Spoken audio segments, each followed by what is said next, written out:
Good afternoon. This is Jeremy Murphy. I am a life coach in Lincoln, Nebraska, and I have a positivity website called positivitypatrol.com. I will drop the link into the chat in case you want to visit it. I'll do that later, though. I want to get right to the topic. Today's topic is cultivating humility. And humility is something that I think is lacking in the world. And I think more of us need to cultivate this and teach ourselves how to be humble again and not put ourselves in a position where we're having to have others serve humble pie to us. If you understand what I'm talking about there, some people try to, dish that out in how they deal with others. And I think it's better for us to create that internal humility and not have others have to serve it to us. Sometimes that we don't take that quite as well or as constructively. Let me explain what I'm trying to do here. I have I'm trying to create high quality content that can help people with different issues, dealing with core values, and trying to help people really with restoring some of the emotional intelligence that I think we've lost as adults.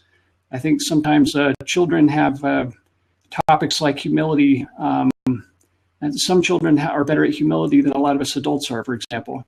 Now, that's not the case with every topic or core value, but I think sometimes we have to get back to our roots and figure out how to restore humility. And I think in order to do that, we really have to look at what is humility and what isn't it. And I think there's a great quote by C.S. Lewis that summarizes this very well. I think it's the best humility quote I've ever seen or read. And it goes like this. It says, true humility is not thinking less of yourself. It is thinking of yourself less. And I think that's an important distinction. We have, I think it's important that we're all self-confident and that we have self-esteem, but we don't want to be so into our ego and how great we are that we're bragging about ourselves and, how great we did with something. And, children, they have this sense of, hey, mom, hey, dad, look at me do this, look at me do that. And there's some adults, unfortunately, that I think we fall into that trap and we start bragging about how great we are, how, here, look at this, I did this. And, yes, we all need a pat in the back, but I think we can go too far with this and really put ourselves in a position where people are just saying, what is going on? You're always bragging about this or that, and you're so into yourself that how do we even relate to you? And I think it's important that we really be able to find humility it's a core character trait for me, and it has been since high school. It's something my parents and grandparents instilled in me when I was a very young child. And I should explain, I'm the oldest of 7 children. So in order to survive in a large family, there's a lot of joking around and all that. And one of the benefits of that is, your ego never really gets too large. The difficulty with that is sometimes your ego can get too small if the kidding goes too far and that type of thing. But I think we have to really find ways to serve others, to be centered on others. I'm reading a great book right now by Bob Berg, bestseller called The Go-Giver. And I've never read it before. I've been hearing about it from all kinds of people, and it's making me aware that, that I need to be more centered on helping others and their needs too.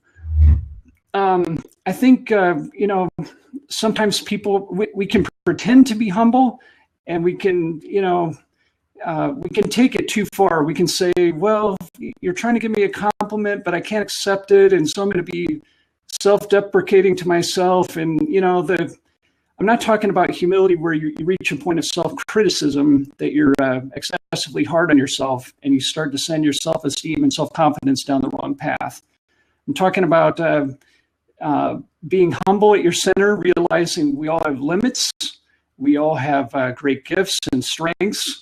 But we have to use those, I would say, in more of a quiet manner, and to let success be the noise itself, to not have to say, oh, look at me, I did this, and I expect, broad congratulations, and I'm going to post this on Facebook and see if I can get 500 likes on this post or activity. And we just gotten too narcissistic sometimes, and too into ourselves and our own worlds and our own little silo, and we want other people to to grow our ego and make us feel good, but really we have to create that strong center of confidence within ourselves.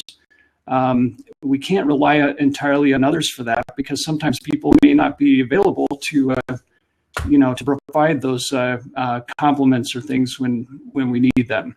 Now, it is important to create a strong inner circle of friends who are really, I think, that are humble, that are not going to let you really get to the point of letting your ego control you and take you down the wrong path and things like that. And if friends see that happening, I expect my friends to tell me. And I have friends that will do that, and I try to do that for others, but I try to do it in a loving, constructive way. And I've really had to look at some of my friendships lately and realize some of the people I've been spending a lot of time with, I'm an attorney. I've been an attorney since 1993. And, some attorneys think very highly of themselves, and they think they know everything. And if you say something they think is stupid, they're going to tell you that and tell you that you don't know anything and that they know everything. And I've just had to, draw some lines and say, look, I'm sorry, but if that's the way you're going to be, I'm going to have to put you in kind of an outer circle. I'll still keep you as my friend, but I can't have you, bursting my bubble like that. I'm willing to be humble and maybe allow you to serve some of the humble pie that I deserve. But I don't want that served on a continual basis to the point that it shrinks your self-esteem. So, and I think it's difficult with delivering criticism to deliver criticism in a constructive way.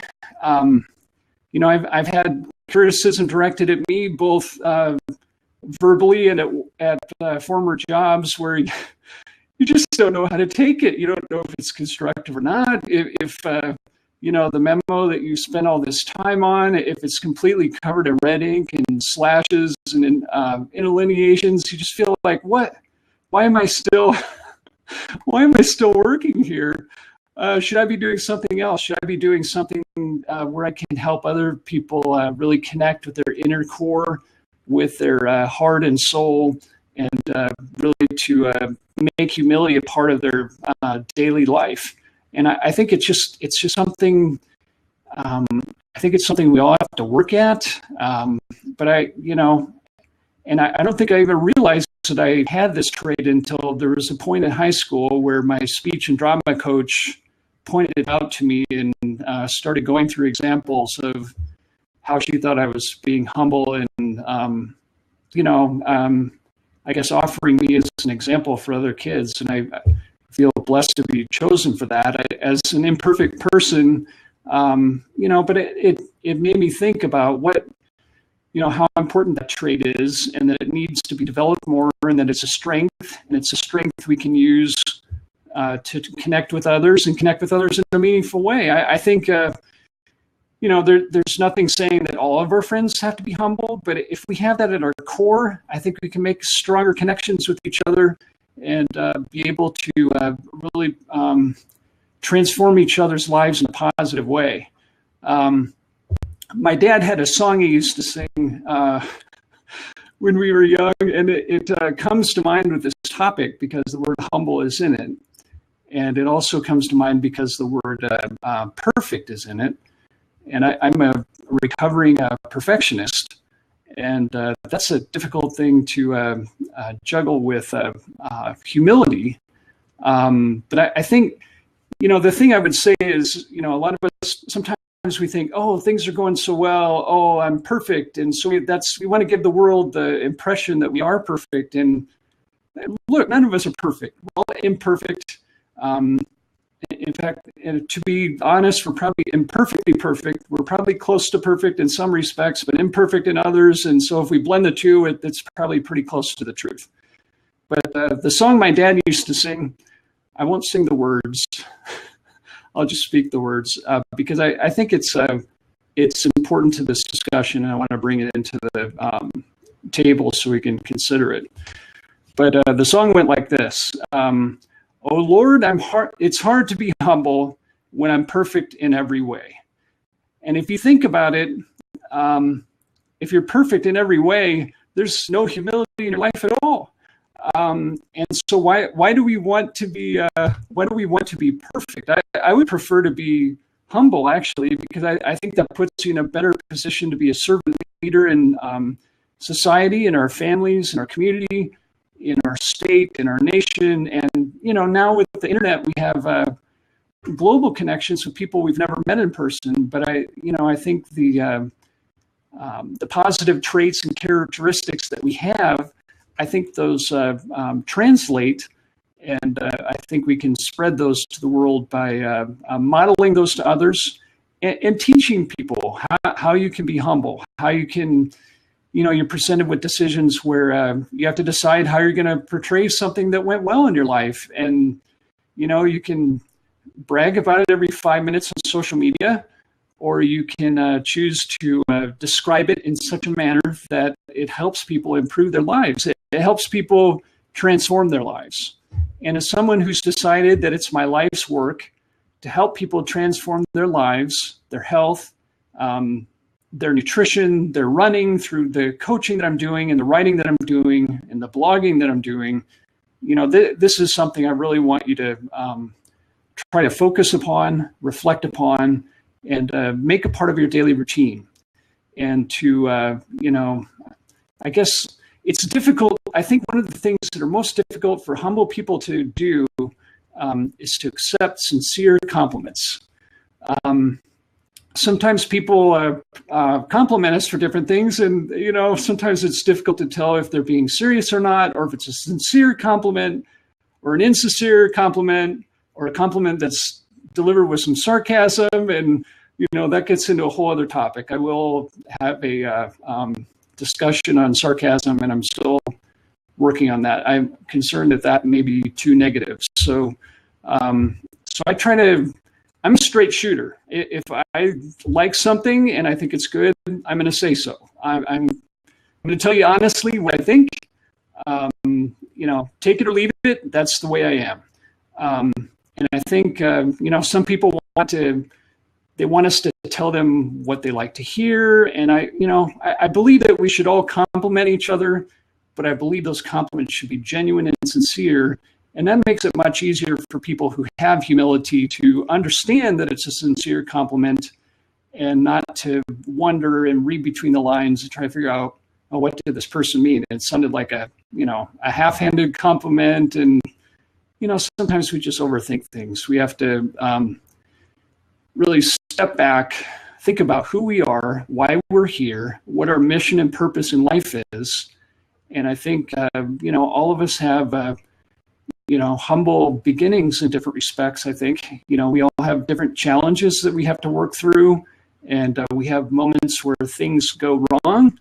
And I think those are great moments for learning what humility is and for how we can reapply it to our lives.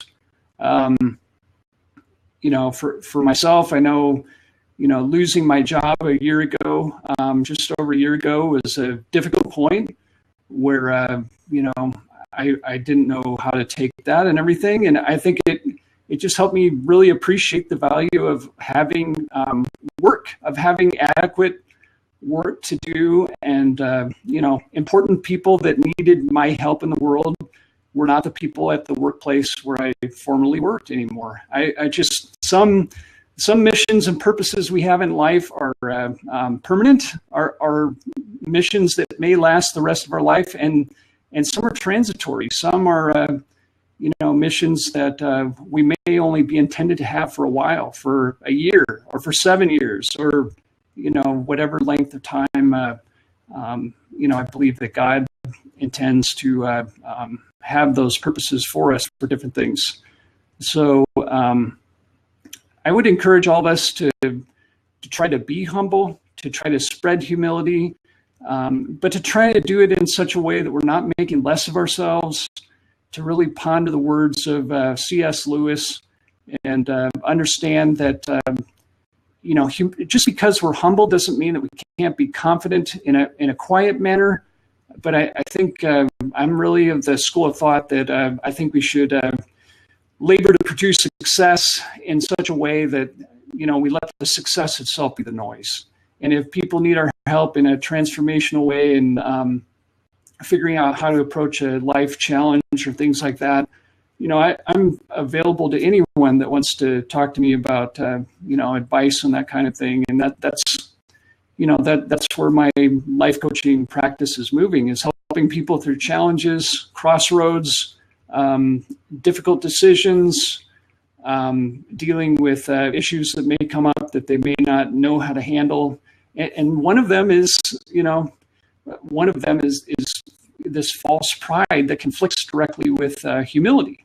I think it's good to be proud of ourselves and proud of our accomplishments, but I don't think we should toot our own horn to the extent that it drives our families and friends crazy and, drives them away.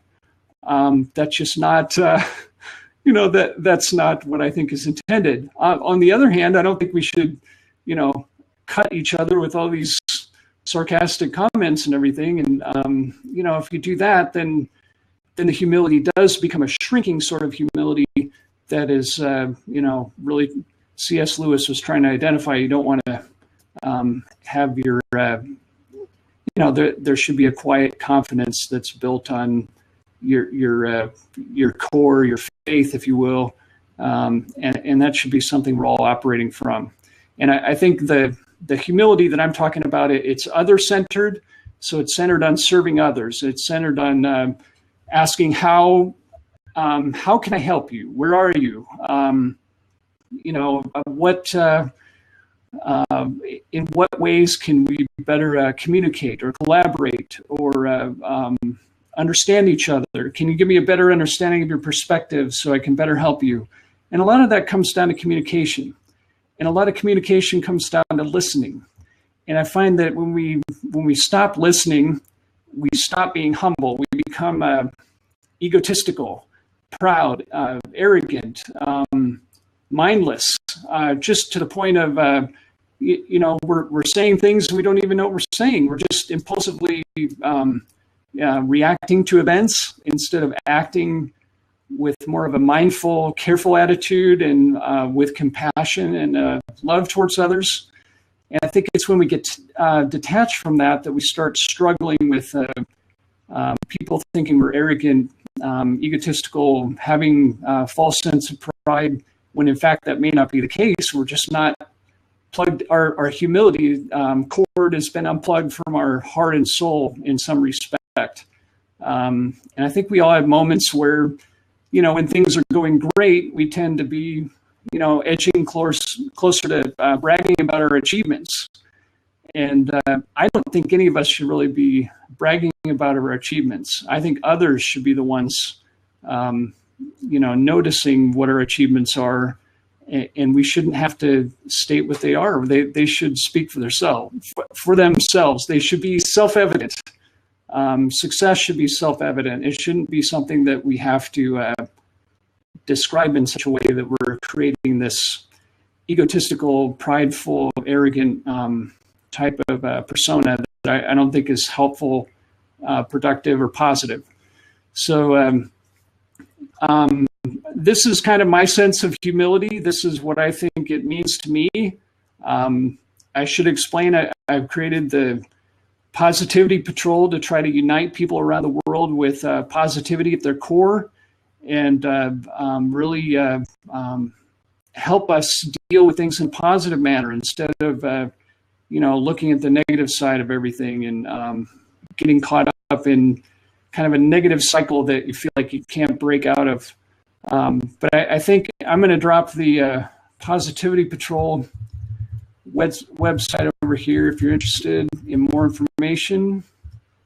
I'm available for life coaching. If any of you are interested in life coaching, I'm going to be doing one-on-one life coaching, maybe some group work. It just kind of depends on where people are and that type of thing. But with technology now, I mean, we have the ability to connect by Skype, by Zoom. I'm just learning more about Zoom right now. I just was on Zoom for the first time last night. And there are other ways too. And there are people, there are people close to me geographically that have relied on me for help. And there are people further away, as far away as Hawaii and elsewhere that have relied for my help in kind of a life coaching role. And so I'm trying to offer those services to the whole world and to offer them, in a humble manner, as a humble servant whose purpose, I think, is here to transform the world in a positive manner, to try to unite people instead of dividing people, to try to be a diplomatic peacemaker.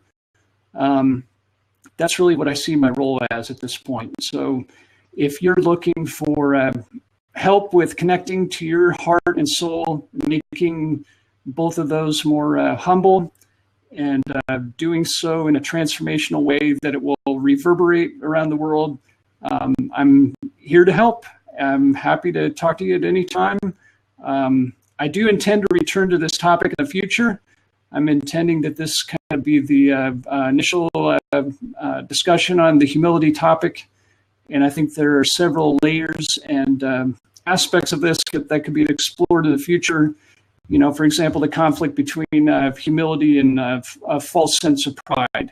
I think that false senses of pride, I'll say in this broadcast anyway, that it's like peeling the onion. We have to peel that off. We have to peel any false sense of pride or achievement or bravado. We just have to let that go. Life is too short to brag about our achievements and how great we are. I think we have to let that go.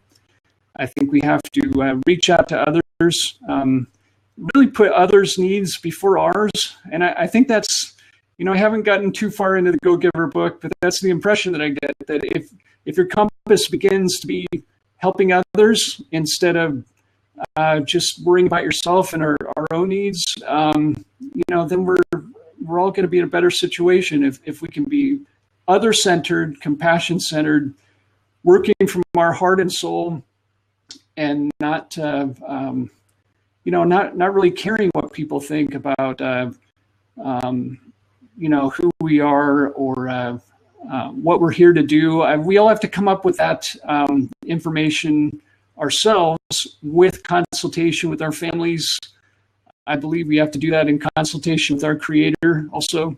And I think if we stay in constant communication with our Creator through prayer and meditation, and with our families with a completely open lines of communication, and with our friends, I think we have powerful transformational tools we can use to remain humble. It's when we close down those lines of communication with God, with our families, with our friends, that we'll struggle, we'll become boastful, arrogant, false sense of pride. It's really difficult for me to have constructive friendships with people that are like that. And so I've had to move people with those traits and characteristics to my outer circle. With people who are looking for help with that, I think it can be taught. I think humility can be taught. I think we could have some role playing with this. We could write scripts on the humble way to proceed, and perhaps the more prideful, incorrect way to proceed in given situations. And that's something I'm exploring perhaps in the future. So stay tuned on that, and we will revisit that type of approach at a later time. But at this point, I just want to thank all of you for joining us. I think I'm going to probably end the broadcast shortly here. I just was intending to make this kind of a humility 101 discussion, a basic discussion, and we'll be revisiting this topic at a later time. So thanks for joining me. Be humble, stay humble, and really keep that as part of your core, your center. Should be a part of everyone's heart and soul. And I think if it is, you can have a much more powerful set of relationships with people around the world. And I think people respect us more when we're humble. They give us more respect. They understand that we're just not the type of person that's going to brag about something or say, the childish, hey, look at me type of thing that I talked about. I think we have to, I just think we have to let that type of thing go. It's just not productive to be jumping up and down, telling the whole world what you're doing every 2 seconds and trying to do so just to get attention. I think that's, unless someone is needing help, I would say there are people, if you do need help and that's your way of asking for it, I mean, we all ask for help in different ways. And I'm not saying that you can't ask for help. I think all of us should ask for help, and we need it regardless of what type of help it is. But I don't think we should be drawing attention to our activities in such a way that we're just bragging about them and distinguishing that from asking for help. So I want to thank you for joining me today. This is our introductory discussion on humility. We will address it again in the future, but try to cultivate it. Plant the seeds of humility. Watch them grow.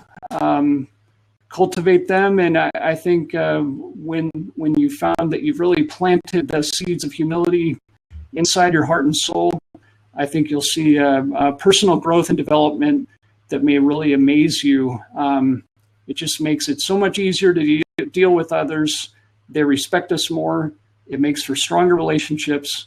We can improve our lives and improve the world. We can truly transform the world by incorporating this into one of our core characteristics and traits that I think can be taught, improved upon, and I think it's something we can all work on. I mean, we could make it, we're coming up in a new year. You can make it part of a New Year's resolution, or you could start before that. There's no reason to start before the new year. You could start today. Start today. Be humble, stay humble, and spread humility to others. If you have questions, feel free to ask me in the chat, but otherwise I'm going to end the broadcast. This is Jeremy Murphy. I'm a life coach from Lincoln, Nebraska in the central United States, and I'm the creator of the Positivity Patrol. I dropped the link in the chat, and I'm happy to discuss humility with anyone at any time, and we'll be revisiting some other core values and topics, including cooperation at 2 o'clock today. So feel free to join me for that. And with that, I'm going to end the broadcast. Thank you, everyone. Thanks for joining us. And thanks for the replay viewers as well. And thanks for watching the replay. Bye-bye.